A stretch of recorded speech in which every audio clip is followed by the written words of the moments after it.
ഈ ചെയ്തത് ശരിയാണോ? നിങ്ങൾ പറയും. ഞാൻ പറഞ്ഞു വരുന്നത് കോഴിക്കോട് കോർപ്പറേഷൻ 53 ഡിവിഷനിൽ ഒരു ഫുട്പാത്ത്, അതായത് മുണ്ടക്കാട് തൊടിയിൽ ഫുട്പാത്തിൻ്റെ കോൺക്രീറ്റ് വർക്കായിട്ട് നമ്മൾ കുറച്ച് സ്ഥലം കൊടുത്തിരുന്നു.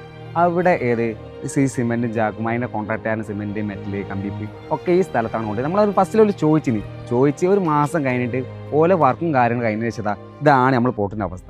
എന്ത് മോശമായ പരിപാടിയാണ് ഓല് ചെയ്തത്. കാണുമ്പോൾ നിങ്ങൾക്ക് മനസ്സിലാവില്ലേ? നമ്മളൊരു പ്ലോട്ട് ഉപകാരത്തിന് കൊടുത്തതിൽ അതുപോലെ തിരിച്ചുകൂലി ഏൽപ്പിക്കേണ്ടത് വളരെ മോശമായ പരിപാടിയാണ്. ഇതിൻ്റെ കോൺട്രാക്ടർ ഇത് കാണാമെന്നില്ല, എത്രയും പെട്ടെന്ന് ഇത് മാറ്റിത്തരാം. അല്ലാത്ത പക്ഷേ ഞാൻ നിയമ നടപടിക്ക് പോകും. ഇതെനിക്ക് പൊന്തിച്ച് മാറ്റാൻ അറിയായിട്ടൊന്നുമല്ല, ഇത് കല്ലൊന്നല്ല, ഇത് സിമ്പിളായിട്ട് കനം കുറഞ്ഞൊരു സംഭവം. പക്ഷേ ഇത് ഞാൻ ഇന്ന് ഇങ്ങനൊരു വീഡിയോ ഇറക്കുന്നത് വേറൊന്നിനല്ല, നാളെ വേറൊരു സ്ഥലത്തും ഈ പരിപാടി നിങ്ങൾ ചെയ്യരുത്. അതിന് വേണ്ടിയിട്ടാണ് ഞാൻ ഇത് ചെയ്യണത്. മനസ്സിലായില്ലേ?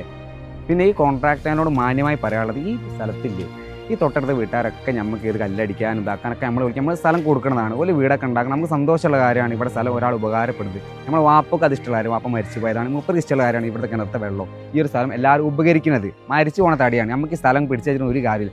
അങ്ങനെ ഉപകാരത്തിന് കൊടുക്കുന്ന ഒരു സ്ഥലം പാടിയാണ്. അതുകൊണ്ടാണ് നിങ്ങൾ നമ്മളോട് ചോദിച്ചപ്പോൾ നമ്മൾ ഇങ്ങനെ ഈ സ്ഥലം തന്നത്. അത് നിങ്ങൾ പ്രത്യേകം ശ്രദ്ധിക്കുക. പിന്നെ ഈ മാതിരി പണി അത് നമ്മൾ അംഗീകരിക്കില്ല. അത് പടച്ചോടെ നിരക്കാത്തൊരു പണിയാണ്. ഈ ചെയ്തത് ശരിയാണെങ്കിൽ ശരിയെന്ന് നിങ്ങൾ പറയാം, തെറ്റാണെങ്കിൽ തെറ്റെന്ന് തന്നെ നിങ്ങൾ പറയാം. പിന്നെ നിയമ നടപടിക്ക് പോണാടി മുന്നേ നിങ്ങൾക്കൊരു ഒപ്പീനിയൻ ഉണ്ട്, നമ്മളെ പ്രേക്ഷകരല്ലെങ്കിൽ നിങ്ങൾക്ക് എന്തെങ്കിലും അതിനൊരു ഒപ്പീനിയൻ ഉണ്ടെന്നുണ്ടെങ്കിൽ അത് പറയാം. അതിനനുസരിച്ച് നമുക്ക് ചെയ്യാൻ തയ്യാറാണ്. ഈ ചെയ്ത് ശരിയല്ല എന്നാണ് എനിക്ക് തോന്നിയത്. നിങ്ങളെ അഭിപ്രായം കമൻ്റ് ഇട്ട് നമ്മളെ സപ്പോർട്ട് ചെയ്യുന്ന രീതിയിലാക്കണേ.